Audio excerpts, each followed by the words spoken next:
o Evangelho é o poder de Deus. Diga comigo, o Evangelho é o poder de Deus. Quando nós falamos sobre o Evangelho é o poder de Deus, aí nós temos essa imagem bonita, né? Mostrando aí até mesmo o barquinho, representando quando Jesus andou sobre as águas, e o próprio Pedro disse: Senhor, se é tu, manda ir ter contigo. E Pedro foi, e de repente, no momento, Pedro deixa de olhar para Jesus e começa a afundar, e Jesus vem e o puxa. Então é isso que o Evangelho é, o poder de Deus, para nos puxar, para nos tirar da situação que outrora nós estávamos. Vamos ler todo mundo junto, Romanos 1, 16, 17, vamos lá? Não me envergonho do Evangelho, porque é o poder de Deus, para a salvação de todo aquele que crê, primeiro do judeu, depois do grego. Porque o Evangelho é revelada a justiça de Deus, uma justiça que do princípio ao fim é pela fé. E como está escrito, o justo viverá pela fé. Duas coisas marcantes nesses dois textos aí, dois versículos. Não me envergonho do Evangelho. Tem alguém que tem vergonha de dizer que é crente aqui? Que é cristão? De repente diante dos amigos, diante da família. Tem pessoas que muitas vezes têm vergonha. Eu lembro quando eu me converti, eu ainda bem jovenzinho, né? 15 para 16 anos que eu ouvi a palavra. E 16 anos então comecei a ir para a igreja. E naquela época, em 1986, quase não tinha igreja, né? As igrejas eram o povinho. Hoje nós temos, né, dentro, né, da área evangélica, nós temos juízes, temos prefeitos, né, promotores, tem muita gente. Mas na minha época era bem, realmente pouco. Então as pessoas eram muito criticadas por ir para a igreja, por estar indo, né, buscar a palavra de Deus. E quando então me converti, eu tinha a bicicleta, que eu, 16 anos, ia para a igreja de bicicleta, e eu tinha uma Bíblia pequenininha. Eu na época consegui, não precisava do óculos, né? Eu enxergava aquela letrinha fininha. E eu usava pequenininha por quê? Porque eu tinha vergonha dos meus colegas, o que eles iam dizer, porque eu estava indo para a igreja. Então, quando eu passava perto deles com a bicicleta, que eu estava com a Bíblia, eu muitas vezes colocava a Bíblia aqui do lado, para eles não verem. Aí se ele estava do outro lado, eu colocava a Bíblia do outro lado, para eles não verem. A hora que chegava perto da igreja, que ninguém me conhecia, aí eu ia tranquilo. Aí um dia eu cheguei lá na igreja, e o pastor, saudoso pastor Eupídio Lourenço, da Igreja Batista Renovada, onde a gente estava na época, ele estava pregando, e ele então, Deus usou ele dizendo o seguinte, a passagem bíblica falando: aqueles que se envergonharem de mim, eu me envergonharei deles diante do meu Pai. Mas aqueles que me confessarem diante dos homens, eu confessarei diante do meu Pai. Na hora, o Espírito Santo falou para mim: você está tendo vergonha de Jesus. E segundo a palavra de Deus, se você tem vergonha, Ele vai ter vergonha de você no dia do juízo. Então naquele mesmo dia eu entendi a palavra, e tinha o pastor Jair, que na época ele não era o pastor, hoje ele é pastor da Igreja Batista Renovada em Birigui, e ele então vendia na igreja Bíblias. Então eu fui até ele, e eu disse: qual é a maior Bíblia que você tem?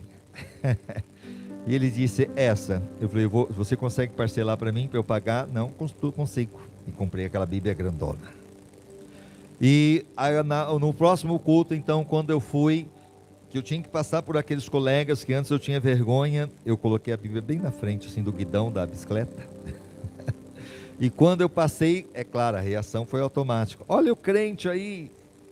E eu disse: sou mesmo, graças a Deus. Acho que nunca fiquei tão feliz por realmente ser muitas vezes criticado, até mesmo zombado pela minha fé. E naquele dia em diante, nunca mais eu tive vergonha de dizer que eu era realmente um servo de Deus. Eu falo, quem deveria ter vergonha era o próprio Jesus de nós, né? Por ter morrido por nós, nossos pecados. Mas Ele morreu por nós. Agora, por que eu vou ter vergonha de dizer que eu sou de Jesus? Olha o que Ele fez por mim, por você. Então, é o que Paulo está dizendo: não me envergonho do Evangelho de Cristo.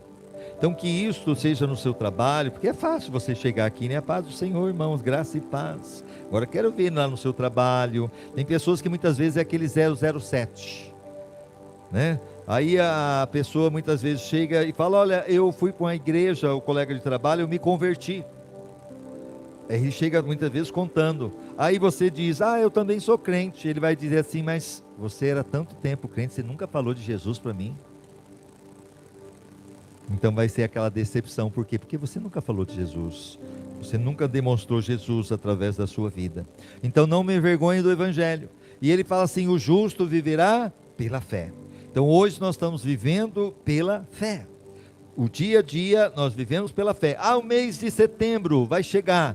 O justo viverá pela fé. Olha a cirurgia que eu vou ter que fazer. O justo viverá pela fé. Olha a situação que eu tenho que enfrentar. O justo viverá pela fé. Guarde esse texto bíblico, Romanos capítulo 1, versículo 17, a parte final. O justo viverá pela fé. Toda vez que muitas vezes você vai passar por uma aflição, alguma coisa, você diz: o justo viverá pela fé. E é pela fé que eu estou vivendo, em nome de Jesus. O tema principal da carta de Paulo a Romanos, porque aí quando a gente fala sobre o Evangelho, o poder de Deus, nós encontramos no livro de Romanos. Paulo escrevendo para Roma, aqueles que estavam lá em Roma, é a justificação pela fé em Cristo Jesus. Ou seja, eu sou justificado pela fé em Jesus. Eu não sou merecedor.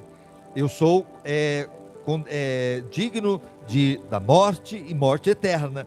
Mas através de Cristo, pela fé, eu sou justificado. Então está no livro de Romanos o maior legado sobre o Evangelho, razão pela qual ele também é conhecido como o Evangelho da Salvação. Você sabia que o livro de Romanos, além de falar que não me envergonhe do Evangelho, porque é o poder de Deus, ok? Por não ter vergonha do Evangelho, também ele é conhecido como o Evangelho da Salvação. Nós conhecemos os Evangelhos. Quais são os Evangelhos? Mateus, Marcos, Lucas e João. Mas Romanos também está se falando que o Evangelho da Salvação. Então, por meio do livro de Romanos, o mistério da encarnação. O que é encarnação? O que é encarnação? Não, encarnação. E se encarnou. Quem que se encarnou? Jesus, porque Deus se fez homem. Então se encarnou, se fez carne, ok? Então encarnou. Não é a questão aí no sentido do novo nascimento, tá? É encarnação. E está falando da morte de Cristo e a sua ressurreição de Jesus. Então é desvendado e compreendido no livro de Romanos. Você tem uma noção por que Cristo veio a este mundo. Então são tratados em Romanos os importantes temas da teologia cristã. Como? Lá você vai encontrar no livro de Romanos. Quem já leu o livro de Romanos aqui? Ok? Lá você vai encontrar falando sobre o pecado. Você vai encontrar sobre a salvação do homem, sobre a vida eterna, sobre a fé, sobre o juízo de Deus, a graça, que é o favor imerecido, a regeneração, uma transformação que acontece na vida do homem, a justificação, me torno justo mesmo sendo injusto, a santificação do homem, a glorificação, ou seja, nós também vamos ser transformados, e a eleição que Deus nos elegeu. Tudo isso no livro de Romanos. O homem pecador se torna justo e sem culpa somente pela fé em Cristo Jesus. Não é pelas obras que nós fazemos. Não é por aquilo. É importante a gente entender o seguinte: a caridade é importante na vida do cristão, sim, porque no momento que eu faço algo para o meu próximo, isso é o verdadeiro amor. Mas isso não me salva, como muitos talvez em algumas religiões ensinam que você é salvo pela caridade, por fazer alguma coisa. Se fosse dessa forma, Deus seria injusto, porque tem pessoas que não têm condições de fazer nada, não têm recurso. Então se elas não puderem, então elas não seriam salvas. Então Deus seria injusto se fosse olhando para essa situação, que o homem seria salvo por fazer algo. Então nós somos salvos pela fé em Cristo Jesus. É pela fé em Jesus. Quantos já entregaram a sua vida a Jesus aqui? Amém? Essa entrega verdadeira é uma entrega que nos mostra o seguinte: a salvação que nós recebemos através de Cristo. Romanos capítulo 5, versículo do 1 ao 12 diz assim: tendo sido, pois, justificados pela fé. Então, lembrando que nós outrora éramos injustos, condenados à morte, mas nós somos pela fé, porque cremos.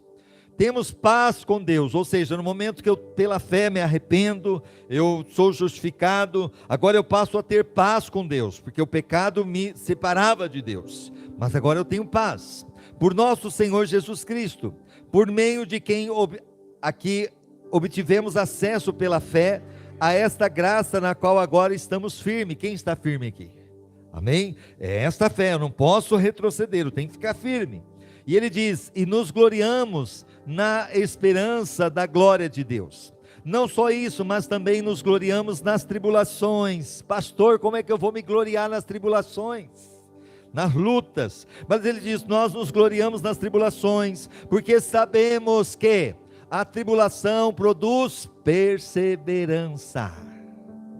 Quantos por causa da tribulação, a gente vê quem está lutando aí muitas vezes com câncer, ou muitas vezes aqueles que estão lutando financeiramente, aqueles que estão lutando na família. Se realmente você analisar, toda tribulação traz perseverança, e não somente isso, e também traz um caráter aprovado. Porque é agora nessa tribulação que você vai buscar mais a Deus, que você vai orar, é muitas vezes na tribulação que você vai jejuar, é na tribulação que você vai se consagrar, que você vai santificar, que você vai fazer um autoexame, e o caráter aprovado, a esperança. Então hoje nós temos esperança, amém? A esperança que Deus está conosco, a esperança que o Senhor não nos abandonou, é isso que Paulo está dizendo, e a esperança não nos decepciona, amém? Porque nós não estamos focados no homem. O homem pode nos frustrar, o homem pode nos decepcionar, mas o nosso olhar está em Cristo, e em Cristo jamais vamos decepcionar, porque Cristo é perfeito, Ele é maravilhoso. E voltando aqui ainda, diz assim: porque Deus derramou seu amor em nossos corações, por meio do Espírito Santo que Ele nos concedeu. Interessante que eu e você, nós temos o Espírito Santo. Quando você aceitou Jesus, o Espírito Santo, Ele veio, e Ele fez morada também dentro de mim, de você. A Bíblia chama Ele, que é o penhor, é a garantia da nossa salvação. Ele é o selo, nós somos selados. Nós temos o Espírito Santo. Quem não tem o Espírito Santo não tem a salvação. Então por isso que na hora que você se converte de todo o seu coração, o Espírito Santo vem e faz morada dentro de você. E o Espírito Santo não somente ele te dá essa garantia, certeza da vida eterna, mas ele também trabalha no seu coração, ele nos convence do pecado, da justiça e do juízo. Aquele sininho que muitas vezes quando nós fazemos alguma coisa errada, e você então tem esse sininho dizendo aqui, ó, na sua mente, na sua memória, você precisa se arrepender, algo errado aconteceu, você mentiu, não devia ter mentido. Enquanto você não vai lá se consertar, enquanto você não vai lá confessar, esse sininho não para de bater. Se chama Espírito Santo. Se um dia esse sininho parar de bater quando você fazer alguma coisa errada, você precisa realmente ficar alerta, porque se o Espírito Santo for embora da sua vida, nós não temos mais a salvação. Jesus mesmo disse: olha, o pecado contra o Pai e o Filho tem perdão, mas contra o Espírito Santo não tem perdão. Pastor, mas quando que eu sei que eu pequei contra o Espírito Santo? Só de você ter essa dúvida e esse questionamento, você não pecou com o Espírito Santo. Porque a pessoa que realmente peca contra o Espírito Santo, ela não quer saber mais de Deus, o coração dela endurece. Então graças a Deus que nós temos o Espírito Santo em nós, amém? Você pode aplaudir ao Senhor? De fato, no devido tempo, quando ainda éramos fracos, Cristo morreu pelos ímpios. Quem são os ímpios? Somos nós. Todos nós vivíamos na impiedade. Dificilmente haverá alguém que morra por um justo. Pelo homem bom, talvez alguém tenha coragem de morrer. É aquela coisa: eu vou fazer a cirurgia sexta-feira. Tem alguém que quer fazer a cirurgia no meu lugar? Pode ter ainda que alguém apareça, mas principalmente se fosse para morrer. Alguém ousaria para morrer? Jamais. E aí está o verdadeiro amor, que Deus deu seu único filho para morrer em nosso lugar. E ele está dizendo, mas Deus demonstra o seu amor por nós. Cristo morreu em nosso favor quando ainda éramos pecadores. Ele não esperou a gente deixar o pecado para depois morrer por nós. Espera aí, eu vou lá aquele camarada, que ele abandone os vícios, abandone a prostituição, aí eu vou morrer por ele.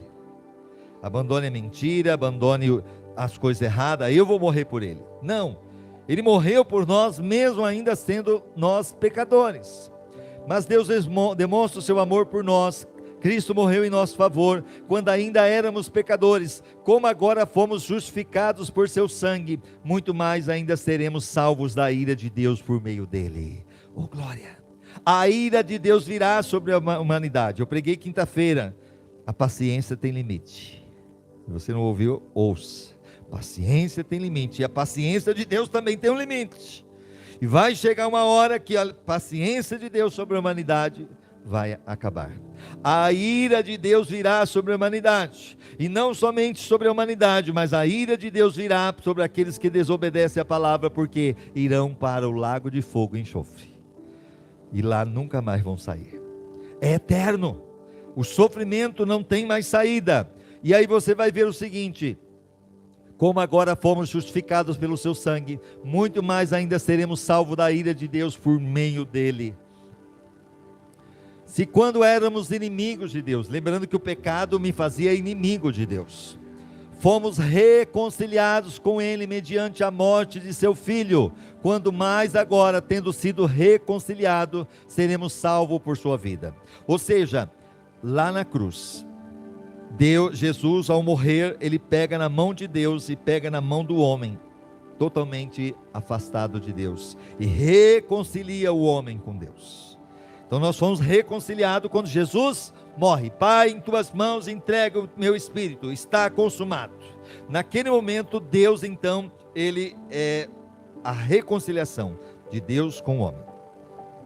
Agora, se Jesus tivesse apenas feito isso e continuado no túmulo, nós não teríamos a certeza da salvação.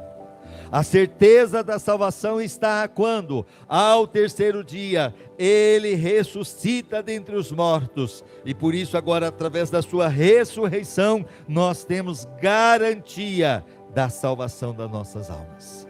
Porque é aquela coisa, Allan Kardec prometeu meio vida eterna, e você vai lá na França, eis aqui o resto mortais de Allan Kardec. Buda prometeu meio de vida eterna, você vai lá, eis aqui o resto mortais de Buda. O Confúcio e tantos outros, o único que prometeu vida eterna, e você vai lá hoje em Jerusalém, tem um túmulo, e tem uma placa escrita em vários idiomas, não está aqui, mas ressuscitou, é Jesus. Então, porque ele vive, eu posso crer no amanhã, aleluia, é a certeza que eu tenho dessa vida eterna. Não apenas isso, mas também nos gloriamos em Deus, por meio de nosso Senhor Jesus Cristo, mediante quem recebemos agora a reconciliação. Portanto, da mesma forma como o pecado entrou no mundo por um homem, por onde que entrou? Quem foi esse homem? Adão. E todo mundo culpa Adão, né? Adão, você é o culpado, por causa de você eu tenho que trabalhar, Adão. Mas se fosse você também, você não ia aguentar, você ia comer aquela fruta.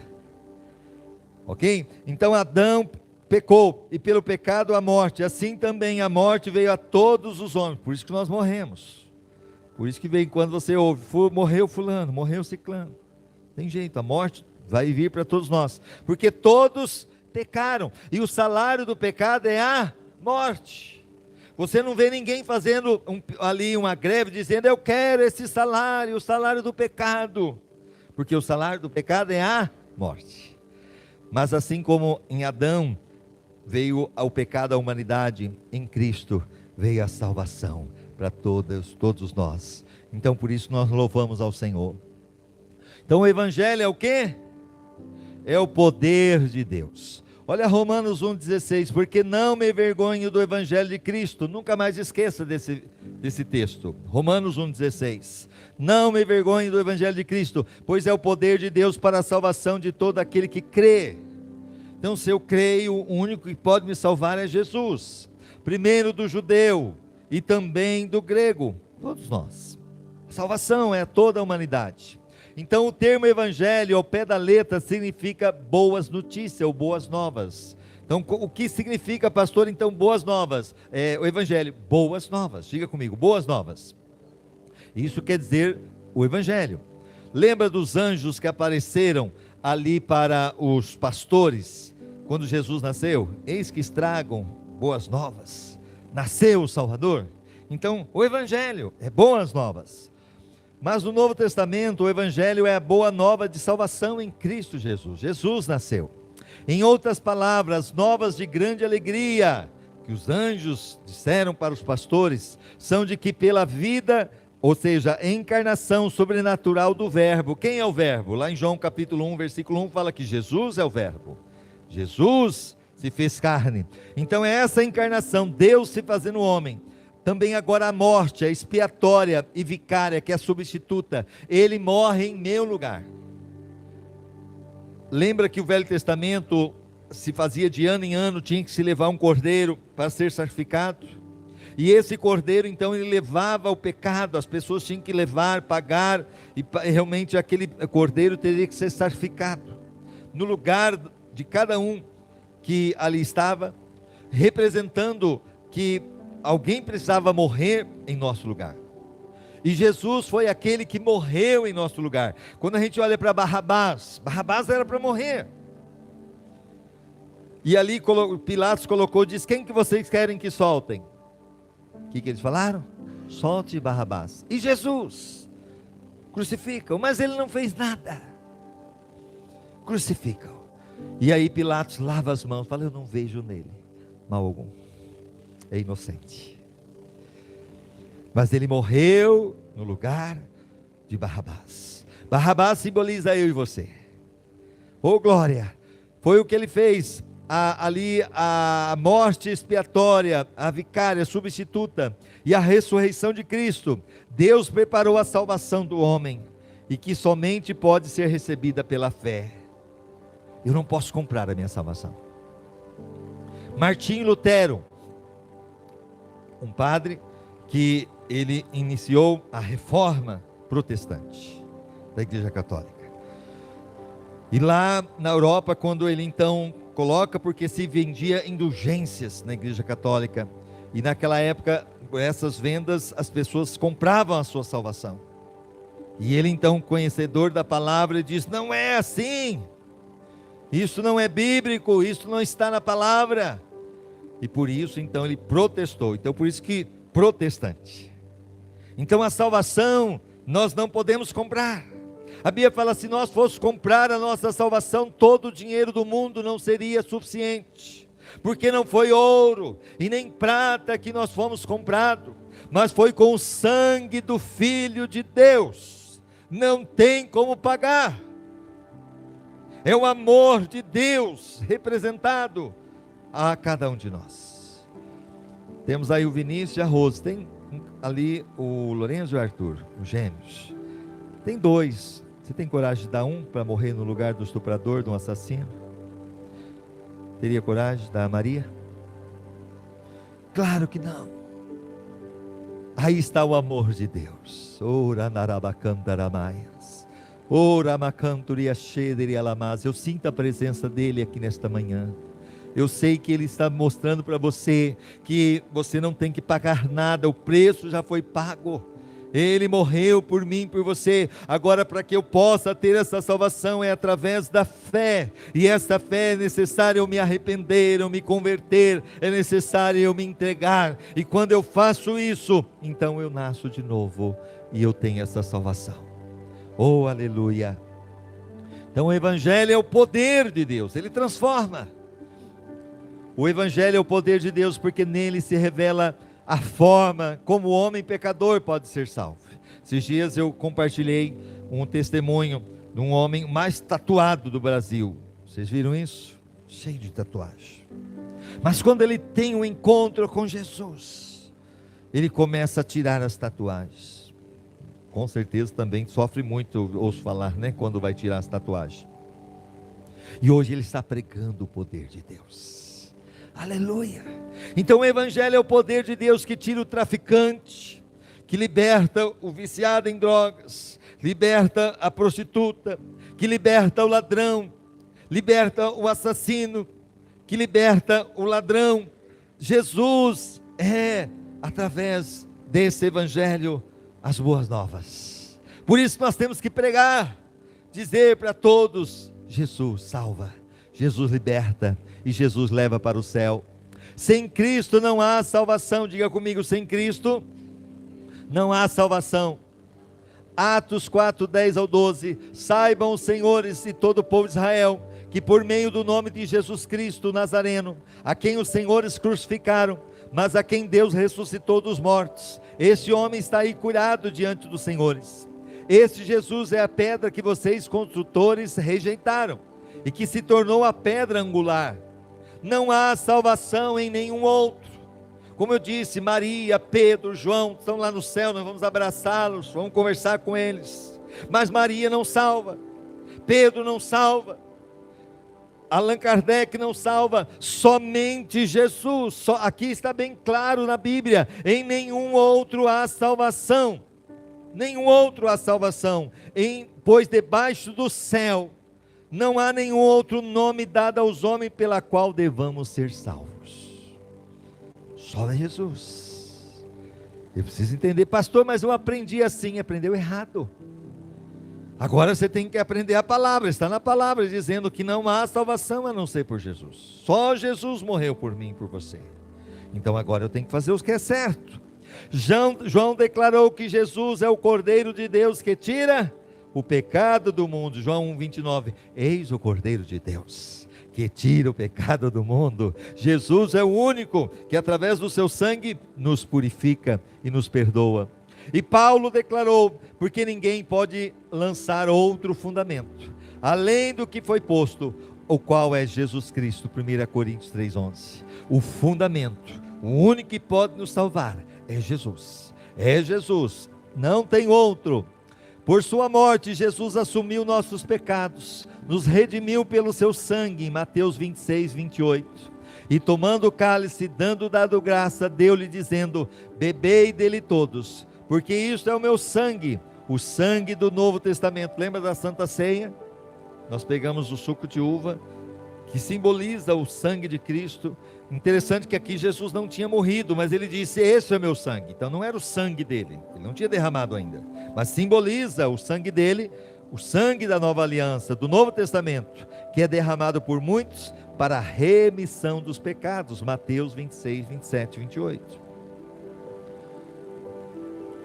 O poder de Deus emanado do Evangelho entra em operação quando cremos, e é aplicado a nós pelo Espírito Santo. Aleluia. O Espírito Santo nos convence do pecado, da justiça e do juízo. É Ele que faz esta obra, que transforma, que nos transformou. Efésios 1:3. Bendito seja o Deus e Pai de nosso Senhor Jesus Cristo, que nos abençoou com todas as bênçãos espirituais nas regiões celestiais em Cristo. O homem crê em Jesus quando ouve o Evangelho. Amém? Por isso que nós temos que pregar. O homem crê. Romanos 10:14. E como crerão naquele de quem não ouviram? Então eu e você que está aí, temos o dever de pregar o Evangelho. Porque como que eles vão crer se nós não pregamos? E aí ele está dizendo: como crerão naquele que não ouviram? Como ouvirão se não houver quem pregue? Ah, só o pastor que tem que pregar. Não, nós temos o dever de pregar.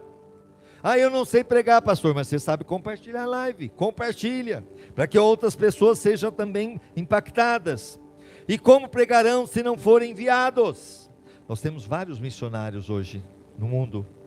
Como está escrito: como são belos os pés daqueles que anunciam boas novas. Irmãos, quando a gente prega o Evangelho, a Bíblia está dizendo: quão formosos são os pés daqueles que anunciam boas novas. É convencido de seus pecados pelo Espírito Santo. João 16:8. Quando ele vier, convencerá o mundo do pecado, da justiça e do juízo. Então o Espírito Santo faz essa obra em nossos corações, que logo em seguida o regenera e mergulha no corpo de Cristo.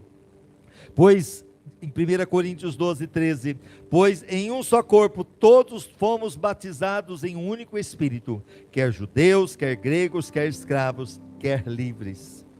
E a todos nós foi dado beber de um único Espírito, a fé salvadora, com a qual cremos na loucura da pregação. Olha 1 Coríntios 1, 18, pois a mensagem da cruz é loucura para os que estão perecendo, mas para nós que estamos sendo salvos é o poder de Deus. As pessoas lá fora podem falar assim: você é louco, você é doido. Para o mundo é loucura, mas para nós é o poder de Deus, aleluia, para a salvação em Jesus. E aí nós temos a palavra poder, no original é dunamis, cuja tradução também poderia ser força, fortaleza, energia, faz referência à invencível capacidade e força divina, ou à onipotência de Deus, que se manifesta em nós quando combinamos o Evangelho com a vida de oração. Quando você ora, e quando você realmente tem o Evangelho na sua vida, no seu sangue, ninguém te segura. Oh glória! Milagres começam a acontecer, demônios começam a sair, vidas começam a ser salvas, libertas, porque é o dunamis, o poder de Deus sobre a nossa vida através do Espírito Santo.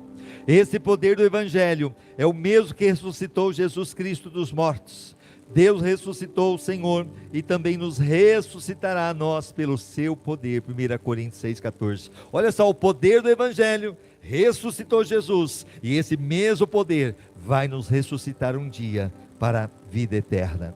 Na pregação do Evangelho, o Espírito Santo toma a presença de Cristo, toma a presença de Cristo real, e para operar a salvação e nos libertar das amarras do diabo. Se vocês pudessem ver, no mundo espiritual, o diabo, ele ruge como leão, querendo nos tragar. Se você pudesse ver o mundo espiritual, Satanás agora lutando para que você realmente não ouça a palavra, para que você distraia a sua mente, para que você muitas vezes se canse, e muitas vezes quando nós estamos na presença de Deus, ele tenta colocar sono, ele tenta colocar desânimo, e realmente é uma luta espiritual. Mas ao mesmo tempo, diz aqui em 1 Coríntios 6,14, portanto, Deus nos ressuscitará dos mortos por seu poder, assim como ressuscitou o Senhor. O poder de Deus está sobre nós. A morte é muitas vezes a frieza espiritual. Deus, através do seu poder, vai nos ressuscitar, trazer um avivamento em nosso coração. O Evangelho tem o poder de nos salvar ou livrar. Primeiro, da condenação eterna. João 5,24. Eu lhes asseguro, quem ouve a minha palavra e crê naquele que me enviou, tem a vida eterna e não será condenado, mas já passou da morte para a vida. Então o Evangelho, ele dá aí, nos livra da condenação eterna. Também do domínio do pecado, pois Cristo quebra as correntes do pecado. João 8,34. Jesus respondeu, digo-lhes a verdade, todo aquele que vive pecando é escravo do pecado. Então lembrando que o Evangelho nos liberta de viver uma vida de pecado. Não tem como. Também nos liberta da degradação da natureza humana, seja no estado que for, por exemplo, vícios, desvio de conduta. O Evangelho nos liberta, transforma cada um de nós, e esse poder nos abre o entendimento das Escrituras, opera a vida de Deus em nós, produzindo paz, capacidade de perdoar.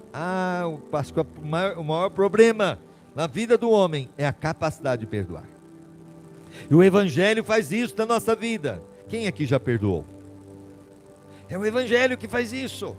Por nós mesmos jamais iríamos fazer. Mas o Evangelho, ele dá essa capacidade. Também de amar, alegria, contentamento, esperança, fidelidade. Tudo pelo Evangelho.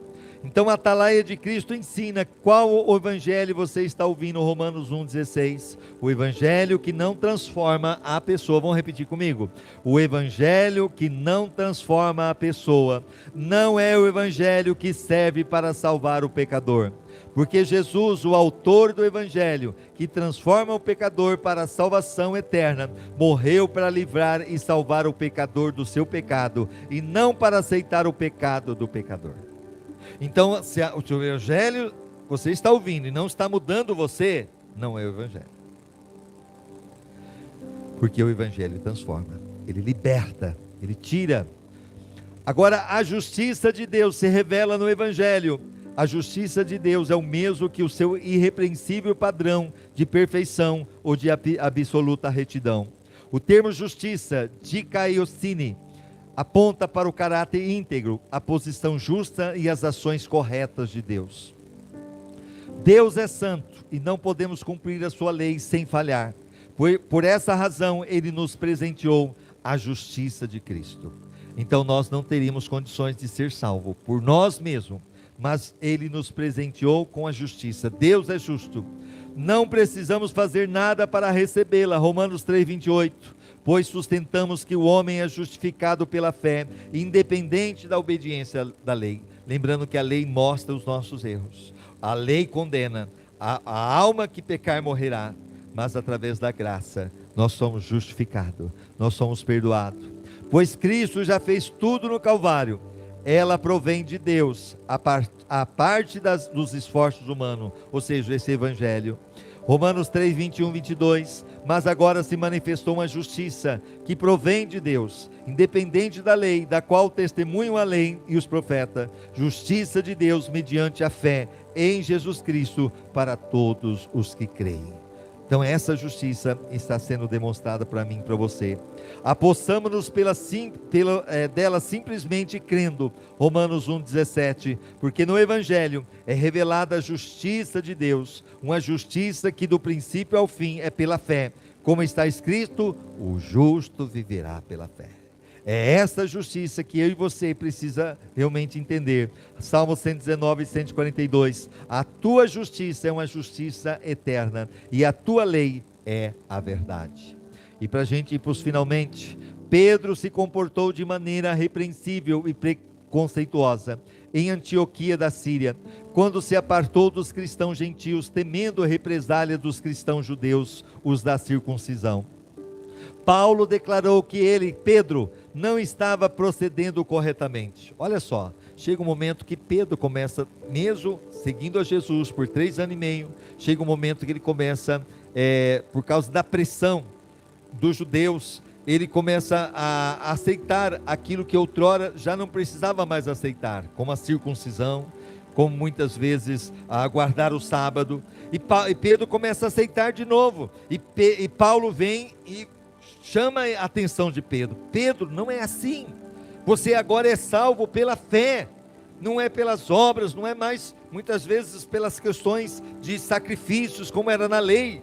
Jesus cumpriu toda a justiça. E aí você percebe em Gálatas 5:12 ao 14, quanto a esses que o perturbam, quem dera que se castrassem. Irmãos, vocês foram chamados para a liberdade. Lembrando que Pedro era casado, Paulo não era casado, e Paulo agora fala assim, olha, esses que estão aí perturbando vocês, dizendo que, estava falando de Pedro, ele falou assim, então era mais fácil ele se castrar, ou seja, deixar de ser casado e tudo mais, porque está voltando aquilo que outrora não é o correto. Irmãos, vocês foram chamados para a liberdade. Quem é livre aqui? Todos nós somos livres, mas não para pecar, livre para servir a Deus. Mas não use a liberdade para dar ocasião à vontade da carne. Pelo contrário, sirvam uns aos outros mediante o amor. Toda a lei se resume num só mandamento: ame ao seu próximo como a si mesmo. Gálatas 5:12 ao 14. E reiterou que tanto judeus quanto gentios somente são justificados diante de Deus. Romanos 1,16. Não me envergonho do Evangelho, porque é o poder de Deus para a salvação de todo aquele que crê, primeiro do judeu e depois do grego. Para que vocês saibam, aqui é Antioquia da Pisídia e Antioquia da Síria, é onde Paulo e Pedro tiveram essa, e Pedro voltou a fazer o que tinha que ser, fazer o certo. A justiça divina foi cumprida no sacrifício de Cristo. Em outras palavras, Jesus viveu uma vida correta, justa, conforme exigia a lei de Deus. Por essa razão, ele não merecia morrer, mas fez isso espontaneamente em nosso lugar. O justo pelos injustos, o santo pelo profano, o perfeito pelo imperfeito. A esse respeito, Paulo declarou que, olha aqui, Romanos 3, 23 e 24. Porque todos pecaram e destituídos, separados estão da glória de Deus, sendo justificado gratuitamente pela sua graça, pela redenção que há em Cristo Jesus. O preço foi pago, a salvação realmente veio para nós. E há um abismo intransponível entre a justiça humana e a de Deus. Isaías 64, 6. Somos como impuro. Todos nós, os nossos atos de justiça são como trapo imundo. Murchamos como folhas e como vento, as nossas iniquidades nos levam para longe. Então o homem se agarra à justiça de Cristo para ser aceito por Deus.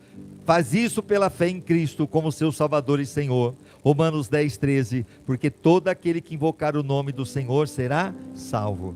Irmãos, toda a nossa justiça para Deus é como trapo de imundo.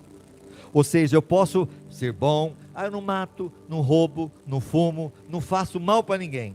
Se você não entregar a sua vida para Jesus, se você não entender o valor que é o Evangelho, tudo isso é como trapo de imundícia, não tem valor.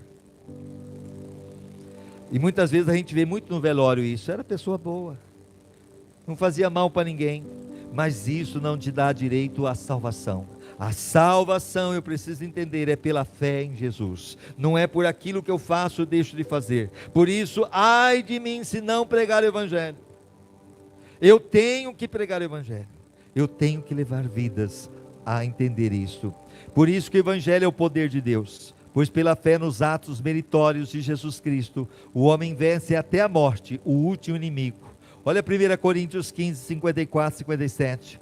Quando, porém, o que é corruptível se revestir da incorruptibilidade, ou seja, nós que somos corruptos, vamos nos revestir da incorruptibilidade, ou seja, esse corpo não vai ter mais pecado quando a gente for transformado, quando nós estivermos na glória, não seremos mais sujeitos à morte, mas às coisas que o mundo hoje nos leva a pecar.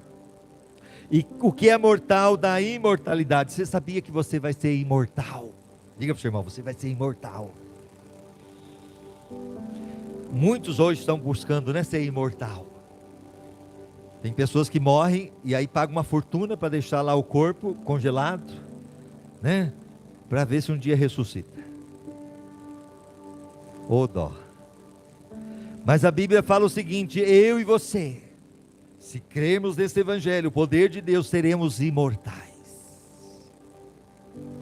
Enquanto aqueles que viverem o Evangelho também vai ser imortal, mas no sofrimento eterno. O fogo, o lago de fogo, o inferno. Mas ele está dizendo, então se cumprirá a palavra que está escrita, a morte foi destruída pela vitória. Onde está a morte, a tua vitória? Porque lembrando que tem jeito para tudo, menos para a morte, lembra? A morte. Onde está a morte, a tua vitória? Onde está a morte, o teu aguilhão? O aguilhão da morte é o pecado, e a força do pecado é a lei. Mas graças a Deus que nos dá a vitória por meio de nosso Senhor Jesus Cristo. Aleluia, você pode aplaudir ao Senhor? Nos dá a vitória. Portanto, pelo sangue remidor de Cristo, Deus declara o pecador arrependido e convertido, justo, reto, sem culpa alguma diante dele.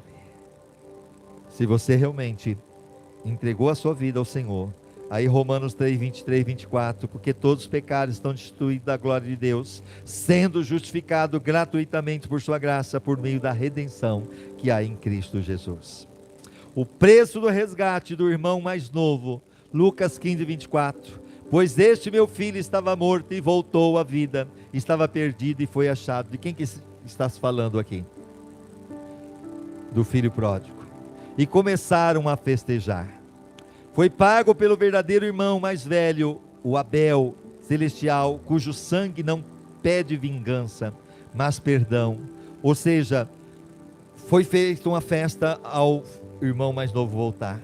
Mas o irmão mais velho, que representa aí Abel, que por sua vez também foi morto, o seu sangue foi cobrado, Deus dizendo para Caim, olha, o sangue do teu irmão está ali realmente chamando.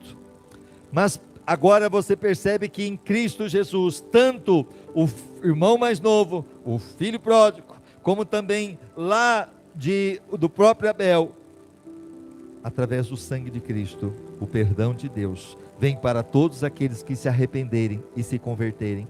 Lucas 15:31, disse o pai: meu filho, você está sempre comigo, e tudo que tenho é seu. E Gênesis 4:10, disse o Senhor: o que foi que você fez? Escute da terra, o sangue do seu irmão está clamando. Isso lá quando o próprio Caim matou Abel. Jesus é o melhor Adão, que venceu o pecado sem pecar. Hebreus 4:15, pois não temos um sumo sacerdote que não possa compadecer-se das nossas fraquezas, mas sim alguém que como nós passou por todo tipo de tentação, porém sem pecado. Oh glória! Que a semelhança de Abraão deixou a sua pátria para conduzir ao céu, e a justiça de Cristo que Deus imputa, acredita, atribui aos que creem no Evangelho. Ou seja, Jesus é a semelhança de Abraão. Abraão deixou a sua terra e foi para a terra que Deus ia mostrar. Jesus deixou a sua glória e veio para este mundo. A salvação é um presente de Deus, mas somente desfrutamos se cremos em Cristo, todo aquele que crê. Então Romanos 1,16, novamente repetindo: não me envergonho do Evangelho, porque é o poder de Deus para a salvação de todo aquele que crê, primeiro do judeu e depois do grego. Então a salvação é um presente que recebemos mesmo sem merecer. Ninguém merece, mas Deus nos deu esse presente. E para a gente encerrar, o pecado separa o homem de Deus. Isaías 59:2, mas as suas maldades separam vocês do seu Deus, os seus pecados esconderam de vocês o rosto dele, por isso ele não os ouvirá. Mas o Evangelho reconcilia, une todo aquele que crê em Cristo. Romanos 5:10, se quando éramos inimigos de Deus, fomos reconciliados com Ele mediante a morte do seu Filho, quanto mais agora, tendo sido reconciliados, seremos salvos pela sua vida. E lhe dá o direito de chamar Deus de Pai, João 12, contudo, aos que receberam, aos que creem no seu nome, deu-lhes o direito de se tornarem filhos de Deus. O Evangelho é o poder de Deus, que nos perdoa, que nos purifica, e nos dá o direito de dizer papai, chamar Deus de Pai, Pai nosso que estás no céu. O poder do Evangelho muda o coração, o caráter do homem, diferente da religião que apenas produz uma reforma moral superficial. O Evangelho determina a nossa conduta nesse mundo, e o seu objetivo final é a nossa transformação na perfeita imagem de Cristo.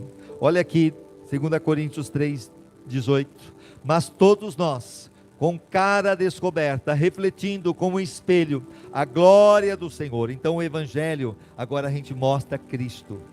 Por onde nós passarmos, Cristo tem que ser percebido em nós. Somos transformados de glória em glória. Diga comigo, transformados de glória em glória. Isso é todo dia, na mesma imagem, a imagem de Cristo, como pelo Espírito do Senhor. O Evangelho é o poder de Deus. Eu quero que você feche seus olhos agora. Este Evangelho é o único que pode transformar. Esse Evangelho é o único que pode mudar a sua vida, que pode conceder a salvação da tua alma. E isso tudo é pela fé.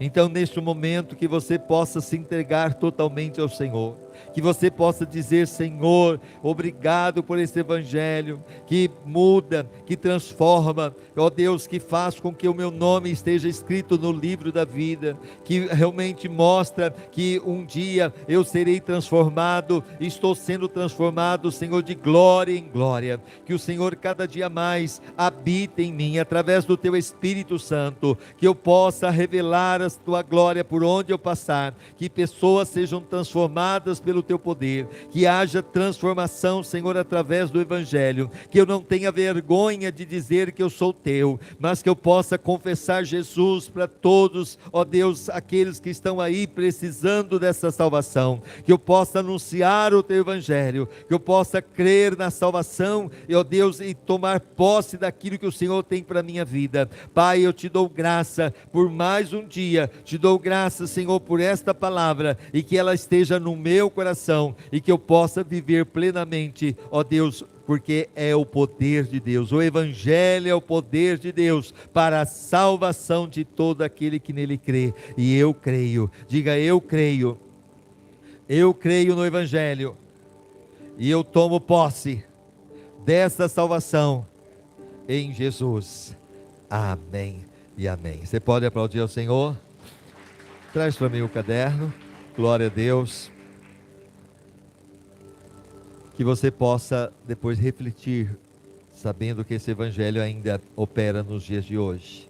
Eu quero agradecer aqueles que estão conosco, a irmã Luzinete, lá de Penápolis, nosso irmão Antônio Ribeiro, Deus abençoe. A Solange Clementino também aí conosco. Nós temos aí a Kellen, que está lá em Bauru. Deus abençoe o Vinícius, toda a família.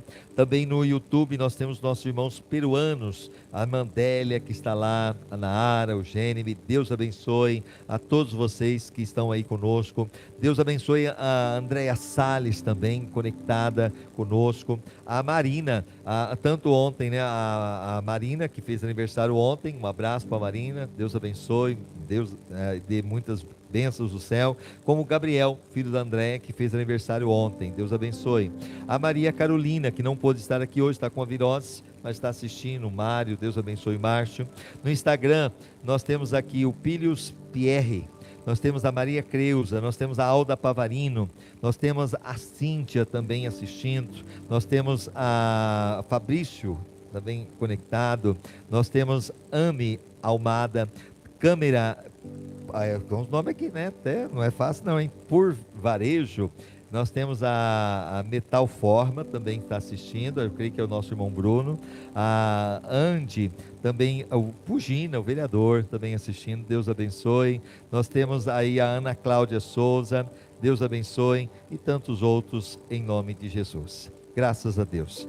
Vamos então recolher a sua oferta, que neste momento você realmente poderá fazer, em nome de Jesus.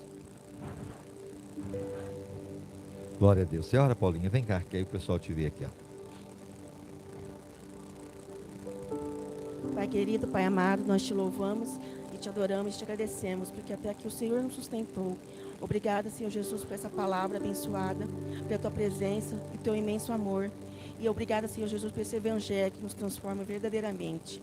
Senhor Jesus, abençoa, Senhor, todos os dizimistas, os ofertantes, que nunca há de faltar na vida de cada um. E aqueles que não têm, Senhor Jesus, te abençoe, abre as portas, abençoa cada um. Em nome de Jesus. Amém. Amém. Enquanto a Paulinha vai estar recolhendo a sua oferta, o seu dízimo, você que está em casa poderá fazer. Nosso Pix é o 16416275/1000 contrário -40. O CNPJ 16416275/1000 contrário -40.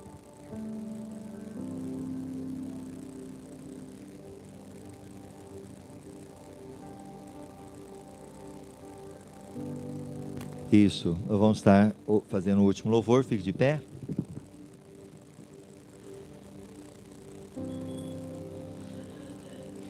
E esse louvor fala sobre a alegria que está no coração daquele que conhece a Jesus. Amém? Lembrando que esse evangelho nos traz essa alegria. Então que você possa cantar e louvar ao Senhor. A alegria está no coração de quem já conhece Jesus. A verdadeira paz só tem aquele que já conhece Jesus. O sentimento mais precioso que vem do nosso Senhor é o amor que só tem quem já conhece Jesus. Aleluia, amém. Posso pisar uma tropa e saltar as muralhas, aleluia, aleluia. Posso pisar uma tropa e saltar as muralhas, aleluia, aleluia.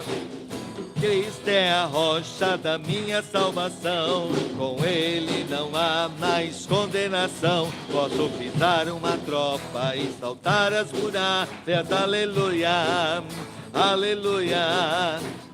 O sentimento mais precioso que vem do nosso Senhor é o amor que só tem quem já conhece é Jesus. Aleluia, amém. Aleluia, aleluia, aleluia, aleluia. O sentimento mais precioso que vem do nosso Senhor é o amor que só tem quem já conhece é Jesus. Aleluia, amém. Amém, glória a Deus. Como eu disse para os irmãos, no domingo a gente está orando por todos aqueles que têm aí o seu comércio, têm a sua empresa. Eu quero que vocês venham para frente, você que é autônomo, amém? Todos vocês venham aqui à frente, a pastora Bia vai ungir vocês. Pode colocar o fundo musical aí para nós, enquanto a pastora vai só ungir, viu, pastora? Eu vou estar orando por todos vocês. Aqui, pastora, aqui tem um azeite aqui, ó. Aqui, ó. Aí, amém? Glória a Deus.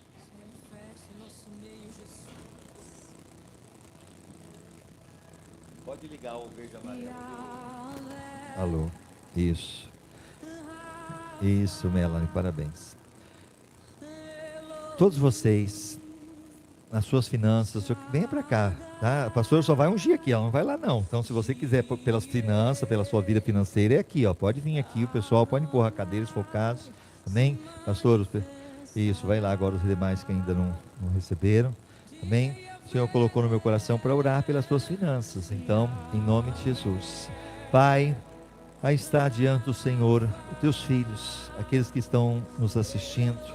O Senhor colocou no meu coração para orar, Senhor, por aquele que é um empresário, que tem aí o seu comércio, que tem a sua loja, ó Deus, que é autônomo, que depende, Senhor, ó Deus, da provisão financeira, aqueles que estão empregados, aqueles que estão desempregados. Deus, eu peço em nome de Jesus que o Senhor venha socorrer aqueles que estão endividados, que o Senhor dê a eles a solução, mostra o caminho para eles vencerem, Senhor, essa questão financeira, e que o Senhor possa prover todas as coisas na vida deles, em nome de Jesus. Que o teu poder, Pai, possa entrar, porque o Senhor é o dono do ouro e da prata. Entra, Senhor, aqueles que talvez têm contas para pagar essa semana, começa já o mês de setembro angustiado, até mesmo preocupado, ó Deus, se vai entrar, se não vai entrar os recursos. Deus, em nome de Jesus, o Senhor multiplica. O Senhor é aquele que multiplica azeite, o Senhor é aquele que multiplica pão e peixe. Então, em nome de Jesus, Senhor, através desta unção, a vida financeira dos teus filhos, Senhor, sejam supridas para a glória do teu nome, e cada um que tem sido fiel na entrega do seu dízimo, da sua oferta, que eles também possam ver, Senhor, ó Deus, a tua provisão, o teu cuidado em todos os momentos, Pai. Que toda a obra do diabo, todo demônio, todo o principado que está aí, Senhor, atuando na propriedade, ó Deus, nas finanças, causa na justiça, vai caindo por terra agora, em nome de Jesus. Doenças, vai saindo agora, tudo aquilo que muitas vezes tem sido gasto, Senhor, quebras do carro, quebra muitas vezes, Senhor, ó Deus, das coisas em casa, caia por terra, em nome de Jesus, Pai. Coloca as tuas mãos, brinda aquilo que pertence aos teus filhos, Pai, e prospera os teus filhos, para que eles continuem, ó Deus, sendo fiel ao Senhor e glorificando o teu nome. Todo o poder do inferno nós quebramos agora, em nome de Jesus, em nome de Jesus, em nome de Jesus. Sai, vai embora, saia da propriedade, saia da empresa, saia do comércio, saia todo mal, em nome de Jesus, e que os teus filhos sejam abençoados, em nome de Jesus. Amém e amém. Pode ficar aí mesmo, levante as mãos. Aleluia. Eu sinto a presença de Deus aqui. Oh, aleluia. Que o grande amor de Deus, a graça do Senhor Jesus Cristo e a comunhão e a consolação do Espírito Santo esteja sobre todos vocês, não somente hoje, mas para todos sempre, e todos digam comigo: amém e amém. Vamos aplaudir ao Senhor. Aleluia, glória a Deus. E antes que eu esqueça, aqueles que puderem, lá nós vamos estar indo agora pegar couve. Você gosta de couve? É de graça, ok? Então, se alguém quiser aproveitar, a plantação é bonita.